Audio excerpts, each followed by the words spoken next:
Bienvenidos a mi canal. En este vídeo os voy a hablar de la historia de Colombia. Simón Bolívar, quien liberó las colonias españolas de América del Sur y otros revolucionarios de la Primera República venezolana, usaron comúnmente la palabra Colombia para nombrar toda la parte española de América, antes de que se convirtiera en el nombre del nuevo país en 1819, en el Congreso de Angostura. Inicialmente el Congreso propuso la estructura de una república federal, compuesta por 3 departamentos con capitales en las ciudades de Bogotá, en el departamento de Cundinamarca, Caracas en el departamento de Venezuela y Quito en el departamento de Quito.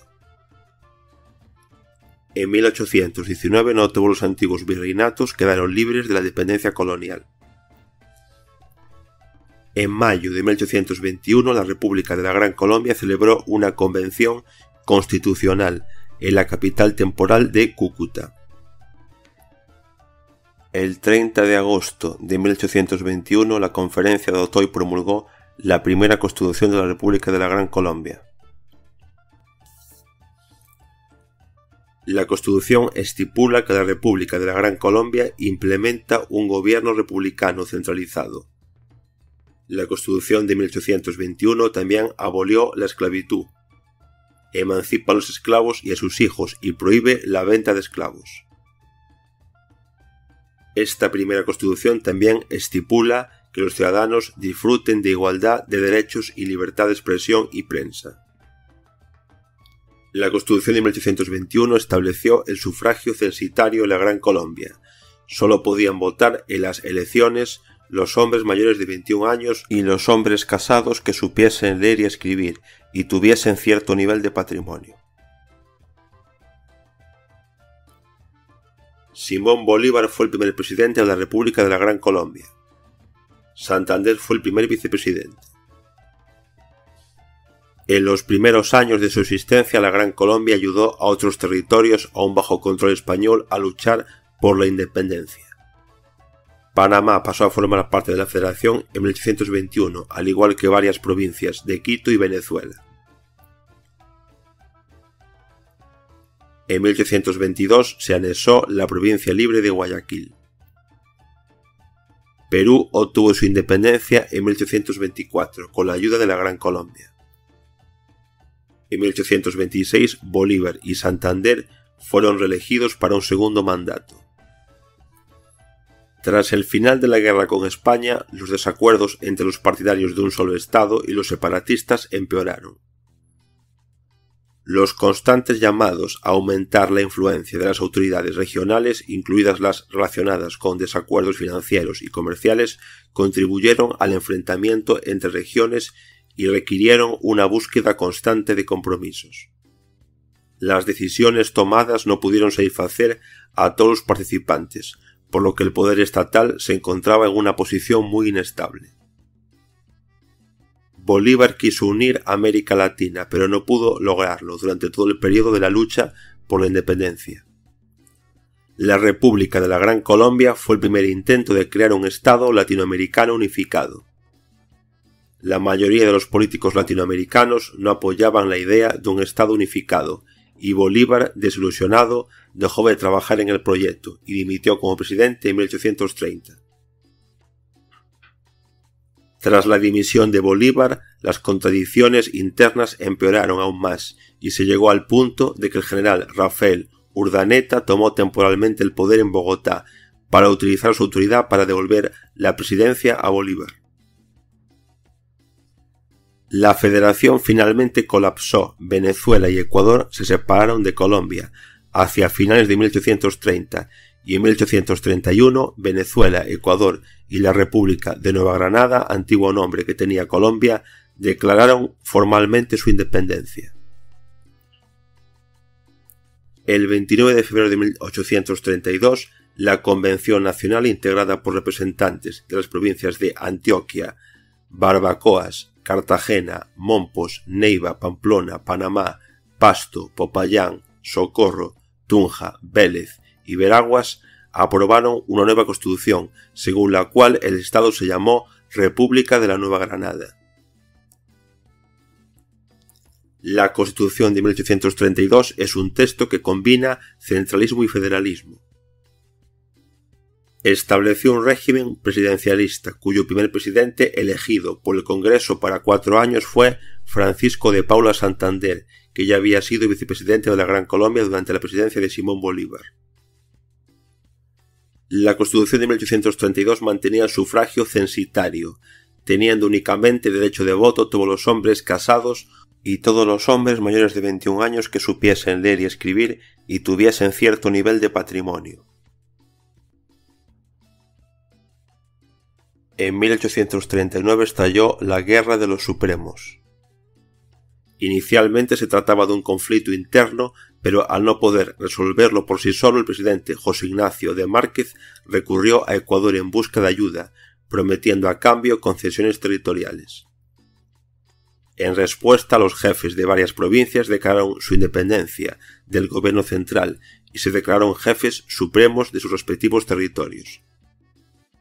La guerra duró hasta 1842 y terminó con la victoria de las tropas gubernamentales. En 1843 se aprobó una nueva constitución. La Constitución de 1843 reforzó los poderes del gobierno y lo convirtió en un régimen autoritario y centralista, capaz de afrontar el caos. Se abolió la libertad de prensa, se concedió a la Iglesia el monopolio en asuntos relacionados con la educación y se permitió el regreso de los jesuitas que anteriormente habían sido expulsados. El sufragio continuó siendo censitario. Solo podían votar los hombres mayores de 21 años.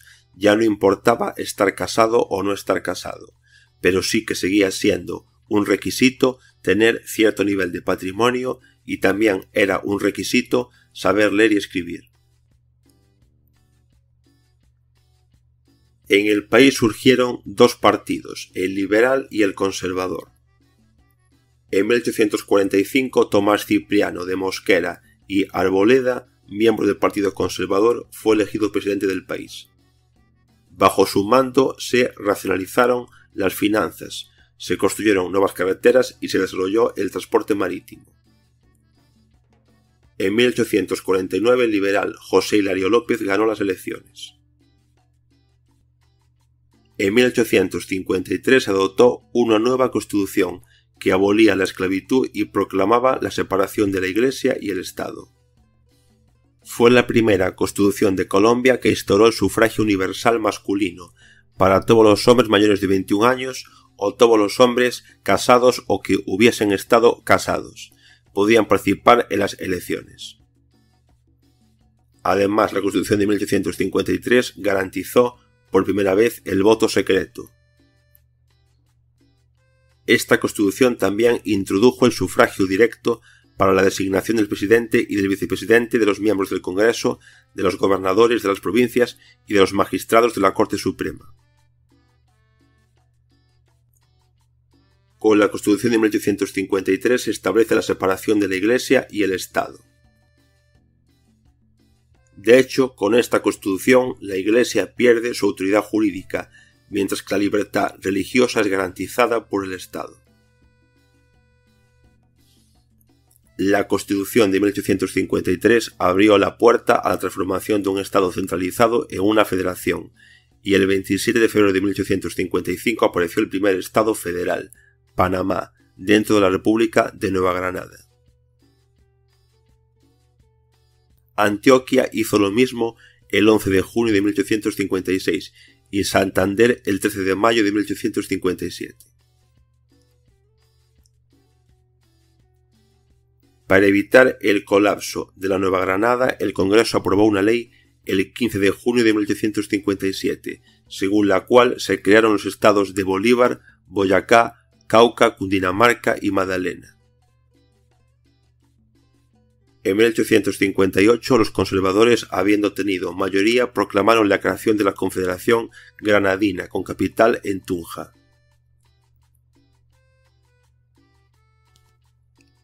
En 1858 se aprueba la nueva Constitución, que mantuvo el sufragio universal masculino para todos los hombres mayores de 21 años o que estén casados o hayan estado casados. Como novedades en esta Constitución respecto a la anterior Constitución de 1853, se eliminó el cargo de vicepresidente. El presidente ya no sería elegido de forma directa por los ciudadanos, sería elegido por el Congreso, y el mandato de los senadores se extendió de 2 años a 4 años. Sin embargo, durante la época de la Confederación Granadina, el enfrentamiento entre conservadores y liberales continuó.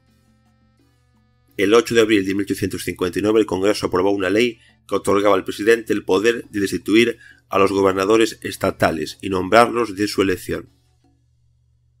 La ley del 10 de mayo de 1859 otorgó al presidente el derecho de crear departamentos administrativos en los estados para controlar el gasto de los recursos estatales. Los liberales declararon inconstitucionales estas leyes y en 1860 estalló una guerra civil que terminó en 1862, cuando un destacado liberal, el expresidente de Nueva Granada, el general Tomás Cipriano de Mosquera, arrestó al presidente de la Confederación, se declaró presidente, trasladó la capital a Bogotá y nombró un gobierno provisional. En 1863 se formaron los Estados Unidos de Colombia. En 1863, para dar fundamento legal al fin de la guerra civil, se adoptó en la Confederación de Río Negro una nueva constitución, según la cual el país se transformaba en los Estados Unidos de Colombia. La Constitución de 1863 estableció que el Ejecutivo estaba representado por un presidente elegido por 2 años no renovables. El Congreso sería bicameral, compuesto por la Cámara de Representantes, un representante por cada 50.000 habitantes, y el Senado de la República, 3 por Estado federado. El Poder Judicial lo ejerce el Tribunal Supremo Federal. Los 9 estados federados vieron aumentado considerablemente su poder. De hecho, pueden organizarse como quieran y aplicar su propia política social o económica sin tener que recurrir al gobierno central. Su área de especialización se extiende a formar ejércitos o recaudar impuestos.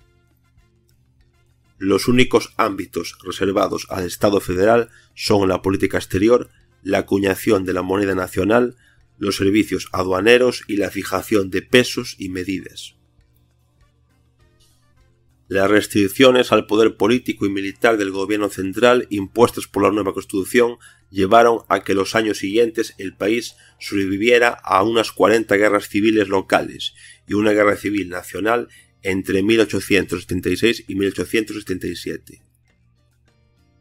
En 1886, bajo la presión del presidente Rafael Yúñez, el país adoptó una nueva Constitución, convirtiendo la Unión de Estados en la República Centralizada de Colombia. Con la aprobación de la Constitución de 1886, el mandato presidencial aumentó de 2 a 6 años. Según la Constitución de 1886, el presidente debía ser elegido de forma indirecta por el Congreso. Los presidentes de cada estado pasan a llamarse gobernadores y son nombrados por el presidente. Los gobernadores eligen a los alcaldes de su departamento, a excepción del alcalde de Bogotá, que es elegido por el propio presidente. Por tanto, el presidente tiene control del Ejecutivo en todos los niveles. Sin embargo, el presidente no puede ejercer 2 mandatos sucesivos, según esta nueva Constitución. La Cámara, las asambleas departamentales y los concejos municipales son elegidos por voto popular.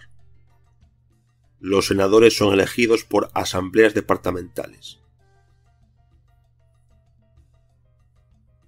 El sufragio para las elecciones nacionales volvió a ser censitario y los hombres debían tener 21 años o más, o estar casados o haber estado casados. Volvieron a exigirse los requisitos de saber leer y escribir y tener cierto nivel de patrimonio para poder votar.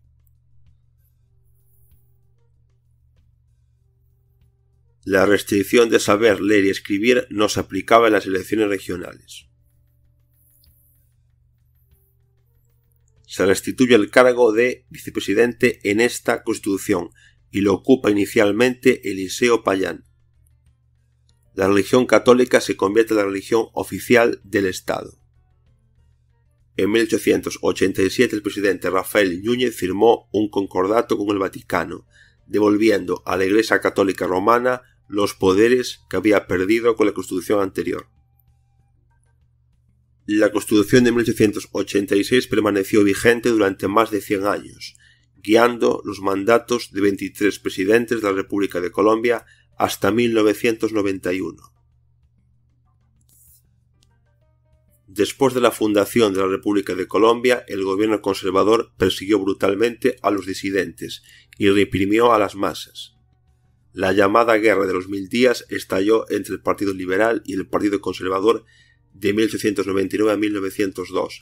La guerra la ganaron los conservadores y causó graves daños a la economía nacional.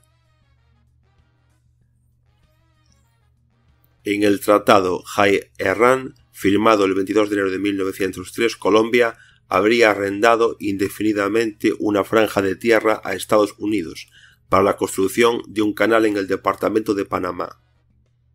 Bajo este acuerdo, Estados Unidos pagaría a Colombia $10 millones y después de 9 años una anualidad de $250.000 anuales. La propuesta fue rechazada por el Congreso colombiano, que la consideró desventajosa para el país, no solo porque los pagos no durarían para siempre, sino porque conceder el istmo indefinidamente a un país extranjero representaba una pérdida de soberanía nacional. El 3 de noviembre de 1903, Panamá se separó de Colombia, con el apoyo directo de los Estados Unidos. El 6 de noviembre de 1903, Estados Unidos reconoció la soberanía de Panamá y el 11 de noviembre Estados Unidos informó a Colombia que se opondría a las tropas colombianas si intentaban recuperar Panamá y respaldó el reclamo enviando buques de guerra al istmo.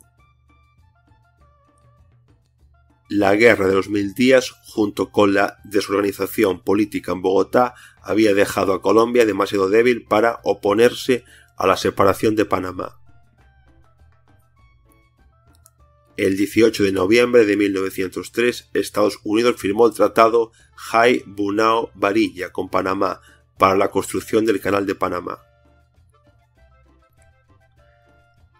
A principios del siglo XX, Estados Unidos y Gran Bretaña invirtieron fuertemente en el petróleo, los ferrocarriles, las plantaciones de café y plátanos de Colombia, saqueando la riqueza de Colombia.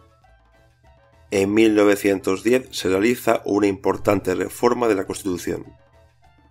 La Reforma Constitucional de 1910 prohibió la participación de los militares en la política y estableció la elección popular directa del presidente. Estableció también las asambleas departamentales y el Consejo Municipal. Esta reforma también redujo el periodo presidencial de 6 a 4 años. Prohibió la reelección inmediata de los presidentes, eliminó la figura del vicepresidente y la reemplazó por una persona designada por el Congreso. Esta reforma también estableció un sistema de representación proporcional para el nombramiento de los miembros de las corporaciones públicas según los votos obtenidos, asegurando un mínimo de 1/3 para el partido de oposición. La reforma otorgó al Congreso la facultad de elegir a los magistrados de la Corte Suprema de Justicia, consagrando el control constitucional de la Corte Suprema de Justicia. Con estas reformas se redujeron los poderes presidenciales. Esta reforma mantuvo vigentes los requisitos anteriores para ser votante, requisito de alfabetización y renta anual de al menos 300 pesos o poseer bienes inmuebles con valor de al menos 1000 pesos. Después de esta reforma, el presidente conservó el poder de nombrar gobernadores, quienes a su vez designarían alcaldes, corregidores, administradores, directores de correos, jefes de cárceles, gerentes de bancos y otros.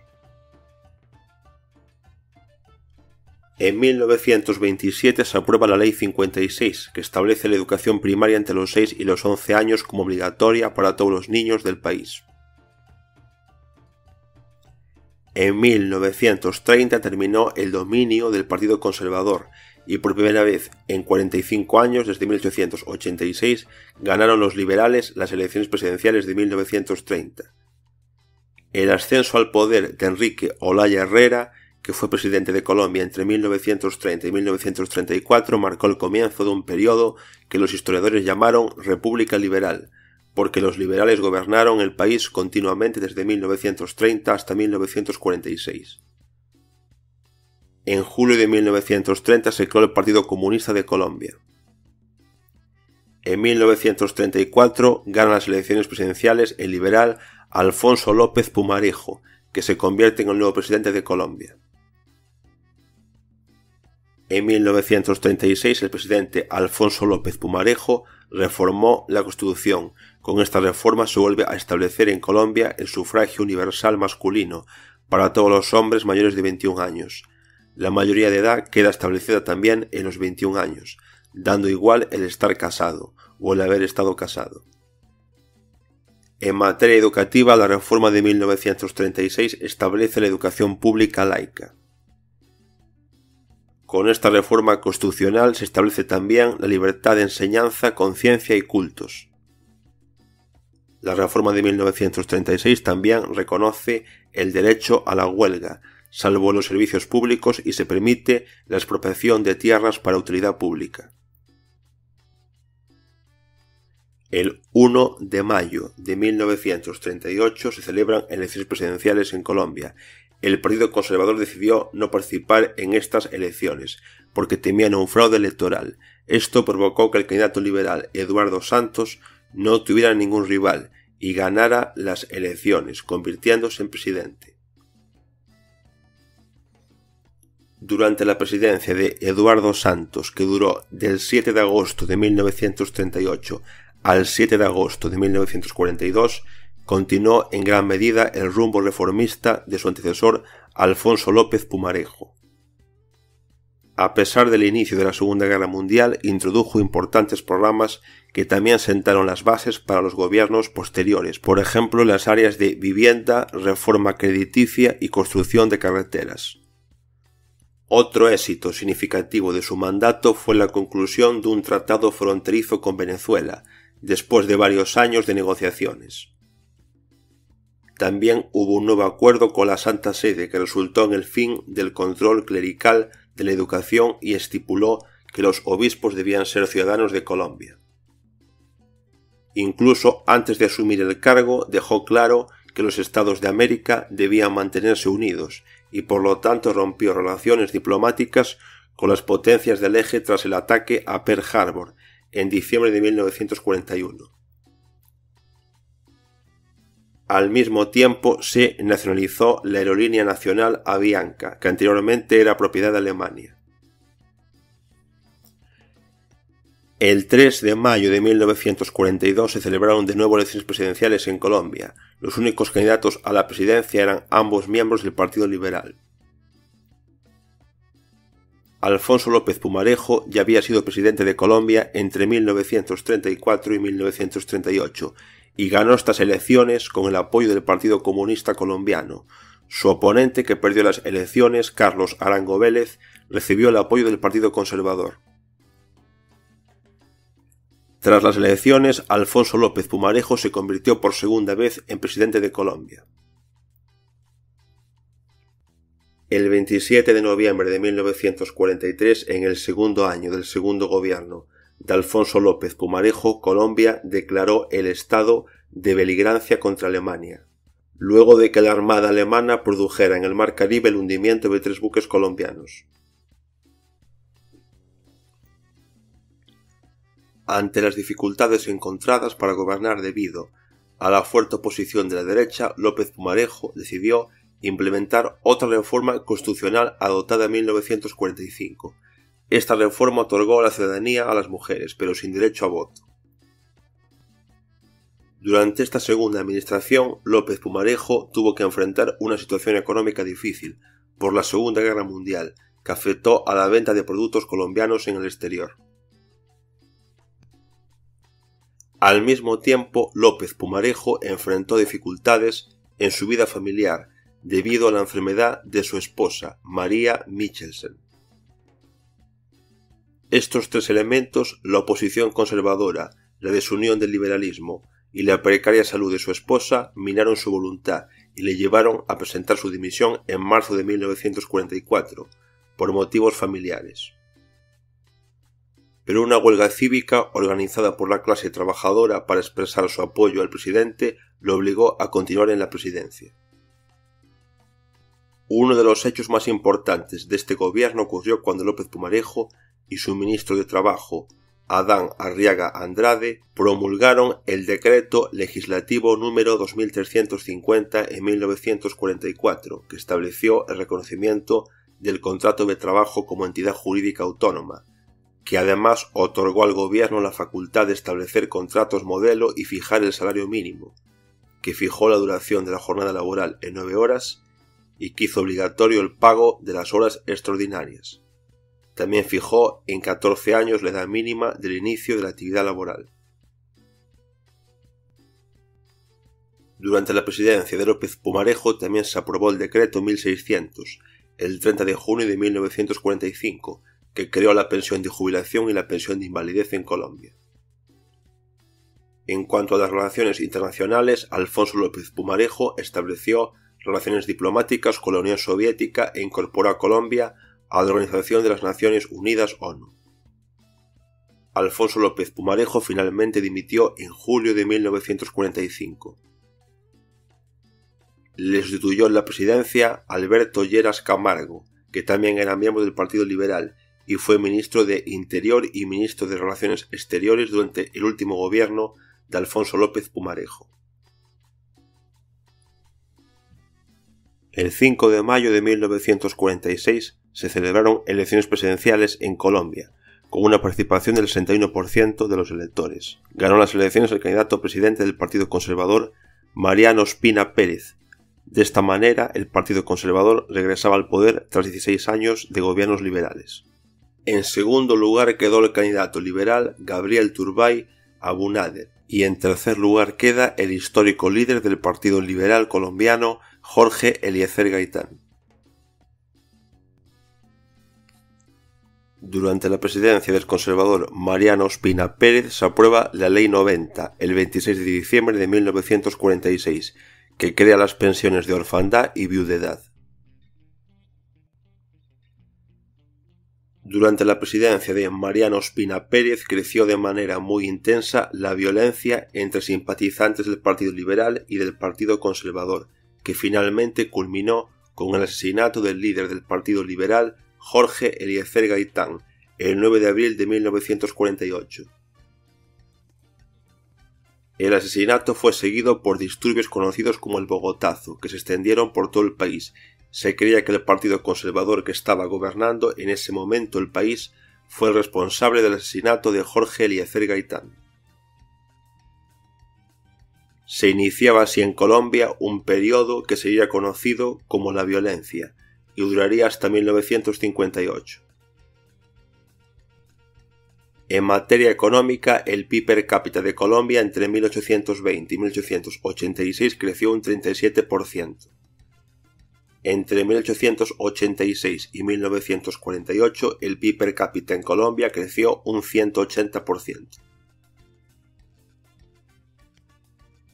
Aquí finaliza este vídeo. Gracias por haberlo visto y nos vemos en mi próximo vídeo.